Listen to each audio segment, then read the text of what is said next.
Do you want to learn how to find Hostinger name servers? In this video, I'm going to help you solve your problem. So if you found this video helpful, don't forget to like, subscribe, and let's get to it. So over here on hpanel.hostinger.com, you need to connect to it. And then on the left-hand side, you can either go to domains, domain portfolio, or on here in the websites, you will have change domain. Or if you are using WordPress, this is currently Hostinger Horizons.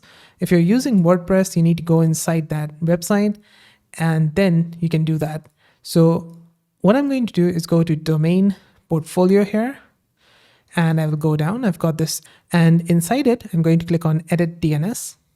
So inside it, it's going to say, let's connect domain.com to your website. And it's going to show you the name servers here. And these are going to be same for you as well. So if you have got a Hostinger plan, you can use these name servers for your domain too.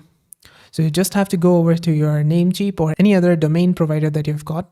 And then the name servers, you need to select custom DNS and put both of these name servers here and click on save. And then it's going to get saved to your domain. And then you can connect your domain to your hosting provider. That is, in our case, that's Hostinger. Also, you've got the A record here, so you can use these.